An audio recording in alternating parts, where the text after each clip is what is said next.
Hello दोस्तों। भारत की धरती पर सैकड़ों वर्षों से कई जनजातियां और समुदाय ऐसे रहे हैं जिन्होंने अपने मूल्यों और परंपराओं के जरिए समाज को इंस्पायर किया है। ऐसी ही एक जनजाति है बिश्नोई समुदाय, जो अपने पर्यावरण प्रेम और संघर्ष के लिए पहचाना जाता है। लेकिन इसी समुदाय से जुड़े एक ऐसे व्यक्ति की कहानी है जिसका नाम पूरे देश में कुख्यात हो चुका है, और वो है लॉरेंस बिश्नोई। ये नाम अपराध से जुड़ा है। वही ये भी सवाल उठता है कि क्या इसके पीछे कोई गहरी कहानी है। और आपने न्यूज़ में सुना ही होगा, एमएलए बाबा सिद्दीकी की दिन दहाड़े हत्या की गई। इस हत्या का आरोप भी लॉरेंस बिश्नोई पर लगाया गया है। तो आइए जानते हैं इस समाज का दिलचस्प इतिहास और इसकी वर्तमान की कहानी। इससे पहले आपका हमारे अपने ऑरोरा वन चैनल पर स्वागत है। बिश्नोई जनजाति की स्थापना 15वीं शताब्दी में गुरु जम्बेश्वर जी ने की थी। राजस्थान की थार डेजर्ट में जन्मे जम्बेश्वर जी ने ऐसे सिद्धांत बनाए जो न केवल धार्मिक थे बल्कि प्रकृति और पर्यावरण संरक्षण से भी जुड़े थे। उनका मानना था कि अगर मनुष्य और प्रकृति के बीच बैलेंस बना रहेगा तो लाइफ में हर प्रॉब्लम सॉल्व हो जाएगी। यह धर्म हिंदू और सिख धर्म के प्रिंसिपल्स का कॉम्बिनेशन है, लेकिन इसकी मुख्य विशेषता प्रकृति की पूजा और संरक्षण करना है। 29 नियमों का महत्व। जम्बेश्वर जी ने अपने अनुयायियों के लिए 29 नियम बनाए जिन्हें पालन करना हर बिश्नोई के लिए कंपलसरी है। इन नियमों में शाकाहार, हिंसा न करना, हरे पेड़ों की कटाई न करना और जानवरों का संरक्षण करना सबसे महत्वपूर्ण है। इन नियमों के कारण बिश्नोई जनजाति भारत में सबसे अलग और अनूठी बन गई है। खेजड़ी का बलिदान। इस जनजाति का सबसे चर्चित बलिदान खेजड़ी पेड़ों को बचाने के लिए था। 1730 में जोधपुर के महाराजा के आदेश से सैनिकों ने खेजड़ी के पेट काटने की कोशिश की थी, जो बिश्नोई धर्म में पवित्र माने जाते हैं। इस पर 363 बिश्नोई पुरुष और महिलाओं ने अपने जीवन का बलिदान दिया था। यह घटना खेजड़ी आंदोलन के नाम से प्रसिद्ध हुई और यह भारतीय इतिहास में पर्यावरण संरक्षण के लिए किए गए सबसे महान बलिदानों में से एक है। जरा सोचिए, ऐसा समाज जहाँ पेड़ों को देवी की तरह पूजा जाता है, जहाँ जानवरों को मारने के बजाय उनकी रक्षा के लिए जान दी जाती है। एक ऐसा समाज जिसने केवल अपने सिद्धांतों के लिए अपनी जान तक की बाजी लगा दी। ये समाज कितना खूबसूरत होगा। लॉरेंस बिश्नोई का प्रारंभिक जीवन और शिक्षा। लॉरेंस बिश्नोई का जन्म 12 फरवरी 1992 को पंजाब के फाजिलबाद जिले के धत्तारवाल गांव में हुआ था। एक सामान्य किसान परिवार से आने वाले लॉरेंस ने अपनी प्रारंभिक शिक्षा गांव के स्कूल से पूरी की। उनके परिवार में धार्मिक और सांस्कृतिक मूल्यों का भी बहुत महत्व था और बिश्नोई समुदाय के धार्मिक आचरणों का पालन घर में भी होता था। लॉरेंस बिश्नोई की कॉलेज और छात्र रणनीति। लॉरेंस की जिंदगी तब एक मोड़ पर आई जब उन्होंने चंडीगढ़ के डीवे कॉलेज में दाखिला लिया। यहीं पर वे छात्र राजनीति में शामिल हुए और उनके जीवन की दिशा बदल गई।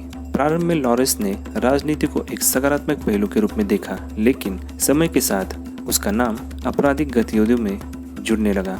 कॉलेज के दिनों में ही उनका कांटेक्ट कई गैंगस्टर और आपराधिक समूह में हुआ। इसके बाद लॉरेंस ने अपने गैंग की स्थापना की, जो बाद में कई राज्यों में अपराध की दुनिया में फैल गया।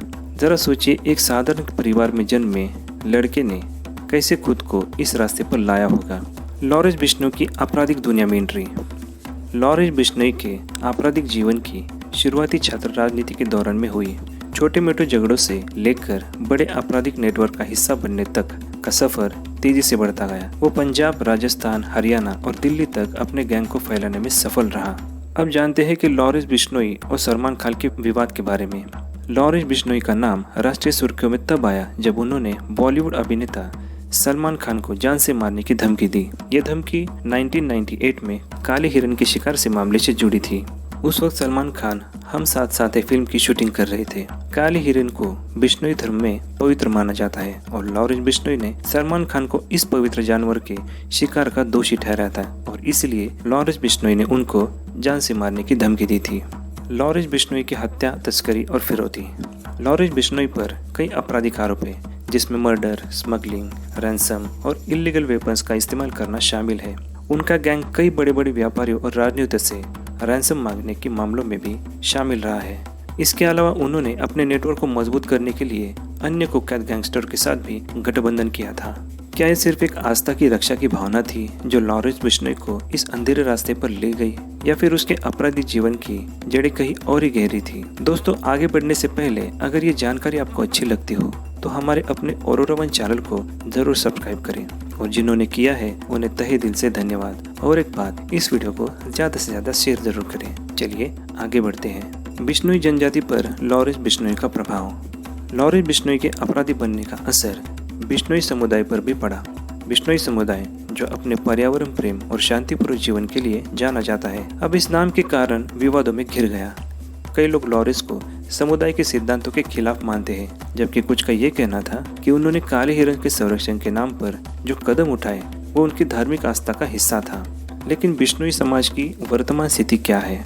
आज बिश्नोई जनजाति अपने मूल्यों के साथ अड़िग है, लेकिन लॉरेंस का गैंग अब भी सक्रिय है। हालांकि लॉरेंस बिश्नोई जेल में है, पर उनका नेटवर्क अब भी युवाओं को अपराध की ओर आकर्षित करता है।